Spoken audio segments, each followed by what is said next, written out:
ఈ ఆషాఢం శ్రావణ స్పెషల్ మన ఎస్కేటీ gold and diamonds లో తక్కువ VA0 మేకింగ్ ఛార్జెస్ తో పాటు గోల్డ్ సేవింగ్స్ ప్లాన్ లో చేరితే ఉచితంగా 5 గ్రాముల వెండి నాణెం పొందే సువర్ణ అవకాశం.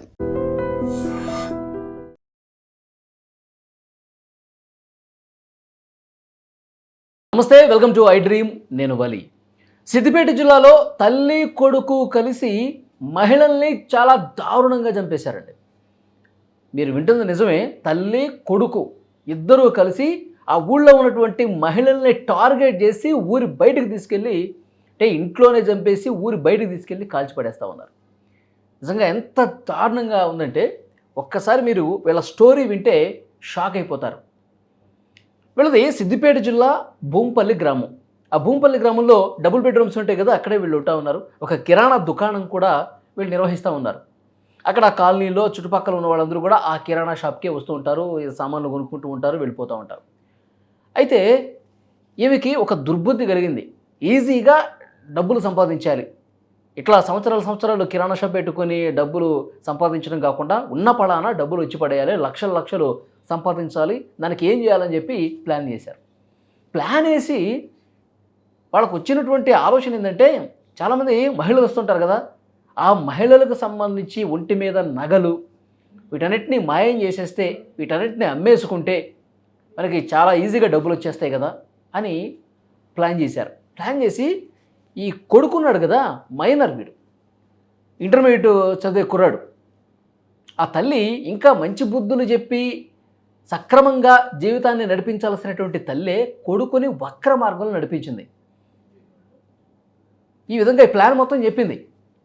మన దగ్గరికి షాప్ దగ్గరికి వస్తున్నటువంటి మహిళల్ని మనం టార్గెట్ చేయాలి, వాళ్ళని మాయ మాటలు చెప్పి ఇంట్లోకి తీసుకెళ్ళి చంపేయాలి, తర్వాత వాళ్ళ ఒంటి మీద ఉన్నటువంటి నగలన్నీ కూడా తీసుకోవాలి, తర్వాత వాళ్ళు ఊరు బయటికి తీసుకెళ్ళి పెట్రోల్ బస్ తగిలిపెట్టాలి. ఇది వాళ్ళు అనుకున్నటువంటి ప్లాన్.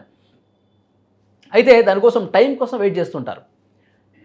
విజయ అనే మహిళ, వాళ్ళ ఇంటి దగ్గరే ఉండేటువంటి మహిళ, ఆ గురించి ఆరా తీశారు. అంటే ఎప్పుడు షాప్కి వచ్చినా సరే ఏంటి సంగతి, ఎట్లా ఉన్నారు, ఏంటి వాళ్ళ ఫ్యామిలీకి సంబంధించిన డీటెయిల్స్ అడగడం, మాటల్లో పెట్టి ఏంటక్క ఏంటి అసలు రావట్లేదు షాప్ దగ్గరికి, అరే వచ్చి చాలా రోజులు అవుతుంది అంటే వాళ్ళు మంచిగా ప్రేమగా మాట్లాడుతుంటే వాళ్ళు వీళ్ళ ఉద్దేశం తెలియదు కదా వాళ్ళకి, మొత్తం చెప్తూ ఉంటారు. ఫ్యామిలీలో ఇది గొడవలు ఉన్నాయి, మాకు ఇన్ని ఆస్తులు ఉన్నాయి, మాకు ఇట్లా బంగారం ఎంత ఉంది, ఇవన్నీ జస్ట్ అట్లా మాటల్లో పెట్టి తెలుసుకుంటూ ఉంటారు. సో మొత్తం డీటెయిల్స్ అన్నీ ఇన్ఫర్మేషన్ అంతా తీసుకున్న తర్వాత షాప్ దగ్గరికి వచ్చినప్పుడు విజయ అనే మహిళని, ఏంటక్క నువ్వు అసలు ఎప్పుడు పిలిచినా ఇంట్లోకి రావు, రా ఒకసారి టీ తాగి పొదువు కానీ అని చెప్పి ఇంట్లోకి తీసుకెళ్ళటం. ఇంట్లోకి తీసుకెళ్ళిన తర్వాత ఇంట్లోకి రావడంతోనే తల్లి కొడుకు ఇద్దరు కూడా తలుపేసేసి ఊపిరాడకుండా చేసి గొంతు పిసికేసి ఇంట్లోనే చంపేశారు. చంపేసి ఒంటి మీద ఉన్నటువంటి అన్నీ కూడా తీసేసుకొని దాచేసుకొని, తర్వాత చీకటి పడ్డ తర్వాత బైక్ మీద ఒక మూటలో శవాన్ని కట్టేసి బైక్ మీద ఊరి చివరికి తీసుకెళ్ళిపోయి, ఊరి చివరంతా చెట్లు అంతా అడవిలాగా ఉంటుంది, అడవి లోపలికి వెళ్ళిపోయి పెట్రోలు పోసి తగలబెట్టేశారు. విజయ అనే మహిళని వాళ్ళు అంత దారుణంగా చంపేశారు.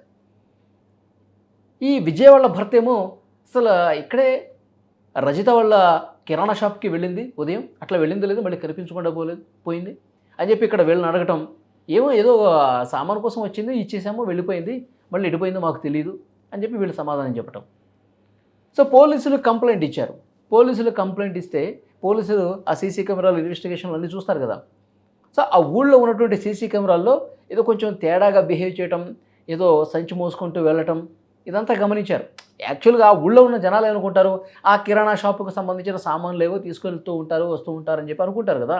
కిరాణా షాప్ అన్నాక పట్నం నుంచి అన్నీ కూడా సరుకులని వాళ్ళ షాప్ కోసం తెచ్చుకుంటారు కదా, అలాంటి మూటేమో అనుకున్నారు. కానీ మనిషిని చంపేసి ఆ మూటలో కుక్కేసి తీసుకుపోతున్నారని చెప్పి ఎవరు అనుమానం పెంచుకోరు కదా.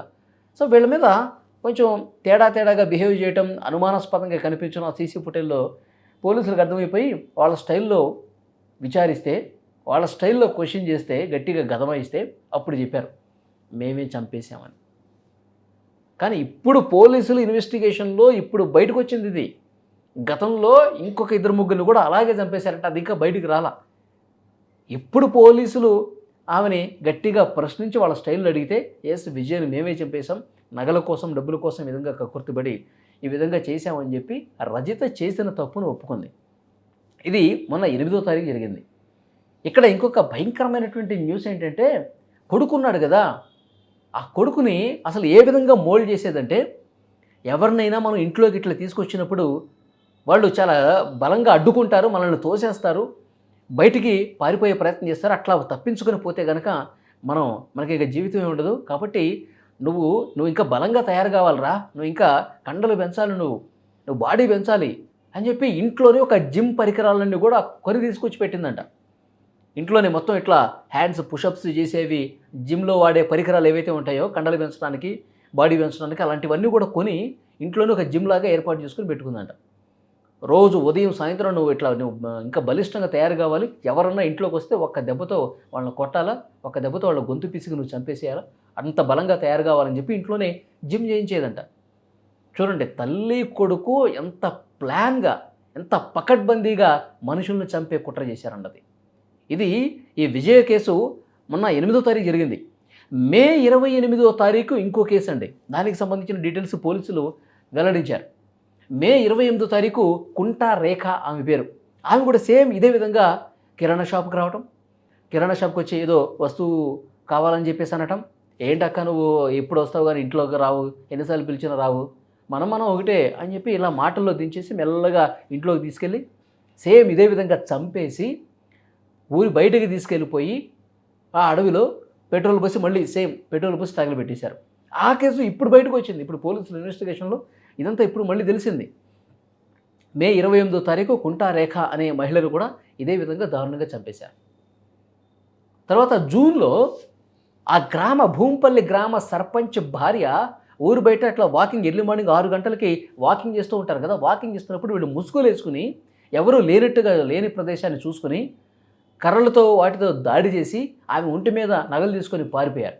ఎవరో దారిలో పోయినటువంటి దోపిడీ దొంగలు అని చెప్పి పోలీసులు కేసు పెట్టి ఇన్వెస్టిగేట్ చేశారు. కానీ వీళ్ళే తల్లి కొడుకు ఇద్దరూ కలిసి ఆ రోజు దాడి చేసి నగలు తీసుకుపోయారని చెప్పి ఇప్పుడు అన్నీ విచారిస్తుంటే, గతం తాలూకు మొత్తం తవ్వి తీస్తుంటే వీళ్ళు ఎంతమందిని చంపారు, ఎంతమందిని మీద దాడి చేసి బంగారం దోచుకుపోయారు అన్నది ఇన్వెస్టిగేషన్లో ఇప్పుడు బయటకు వస్తుంది. ఇప్పుడు పోలీసులు తేల్చింది ఏంటంటే, ఈ లిస్టులో ఇంకా 3 ఉన్నారంట. అదే ఊరిలో ఇంకొక 3కి స్కెచ్ వేశారంట. పోలీసులు ఇప్పుడు పట్టుకోకపోయి ఉంటే ఆ 3కి కూడా వాళ్ళు స్పాట్ పెట్టేవాళ్ళు. ఆ 3ని కూడా చంపేద్దామని చెప్పి ఆలోచన చేశారు. ఇక్కడ వీళ్ళ ప్లానింగ్లో ఇంకో ముఖ్యమైన విషయం ఏంటో తెలుసా, వీళ్ళు కిరాణా షాప్కి మనుషులు వచ్చినప్పుడు వీళ్ళతో కాన్వర్జేషన్లో వాళ్ళు ఇంతకుముందు మనం మాట్లాడుకున్నాం కదా, ఇది వీళ్ళకి ఎన్ని ఆస్తులు ఉన్నాయి, ఎవరితో గొడవలు ఉన్నాయి, ఏంటి ఎవరితో పంచాయతీ ఉంది, బంగారం ఎంత ఉంది, ఇవన్నీ కూడా వాళ్ళు మాటల్లో పెట్టి అడుగుతూ ఉంటారు కదా, సరదాగా మాట్లాడినట్టే మాట్లాడి మొత్తం ఇన్ఫర్మేషన్ లాక్కుంటారు. సో ఎవరితో గొడవలు ఉన్నాయన్నది కూడా ఇది మెయిన్గా పాయింట్ తీసుకుంటారు. ఎందుకంటే పోలీసులు ఇన్వెస్టిగేషన్కి వచ్చినప్పుడు గతంలో కేసులకు సంబంధించి డైరెక్ట్గా ఆ పోలీసుల దగ్గరికి పోయి అంటదంట, నా షాప్ దగ్గరికి వచ్చేదండి వాళ్ళ అన్నతోనే గొడవలు ఉన్నాయని చాలాసార్లు చెప్పింది, వాళ్ళ బాబాయ్తో గొడవలు ఉన్నాయని చెప్పి, ఆస్తులకు సంబంధించి భూములకు సంబంధించిన గొడవలు ఉన్నాయని చెప్పి నాతో చాలాసార్లు చెప్పి ఏడ్చిందండి, మరి ఏమైందో ఏమో అని ఇట్లా డైలాగ్ వేసేదంట. పోలీసులు వాళ్ళు విచారణ చేస్తుంటే ఈమె మీద అనుమానం రాకుండా ఆల్రెడీ గొడవలు ఉన్నాయి కాబట్టి ఆ ఫ్యామిలీ మెంబర్సే వాళ్ళు గొడవలు ఉన్నాయి కాబట్టి వాళ్ళే చంపించుంటారని చెప్పి ఈ పోలీసులు కూడా సైడ్ ట్రాక్ పట్టించడానికి ఈ విధంగా డైరెక్ట్ ఈమె చెప్పేదంట పోయి. అందుకే గొడవలు ఉన్నవాళ్ళు ఎవరింట్లో అయితే తగాదాలు గొడవలు ఎక్కువ సీరియస్గా ఉంటాయో అలాంటి వాళ్ళని టార్గెట్ చేసేదంట, అలాంటి వాళ్ళని చంపేదంట. అంటే వాళ్ళ మీదకి పోదు కదా కేసు, మన మీదకి రాదు కదా అని చెప్పి చాలా తెలివిగా ఎంత న్యాగ్గా ప్రయత్నం చేసిందో చూడండి. నిజంగా ఈ రజిత అనేటువంటి మహిళ తన కొడుకుతో కలిసి దుర్మార్గంగా చంపేసింది. ఇంకా ఈ కేసులో ఇంకొక భయంకరమైనటువంటి ట్విస్ట్ ఒకటి ఉంది. యాక్చువల్గా వీళ్ళు 3 ఉంటారు, తల్లి కొడుకుతో పాటు రజిత భర్త ఆయన అనారోగ్యంతో మంచాన పడ్డాడు. అయితే ఈ కేసులకు సంబంధించి, ఈ చంపడాలకు సంబంధించి ఆయనకి ఏమాత్రం సంబంధం లేదు. కానీ ఈయన బాధితుడు. భార్య ఎంత ఇబ్బంది పెట్టిందంటే, భార్య బాధితుడు అనమాట. వేడి నీళ్లు కాళ్ళ మీద పోసేసిందంట ఒకరోజు. మొత్తం నడవటానికి లేకుండా పోయింది, మంచానికే పరిమితం అయిపోయాడు. దీని వెనకాల ఒక మహాకుట్ర ఉంది. అతనికి ఇన్సూరెన్స్ చేసిందంట ఈ మహాతల్లి.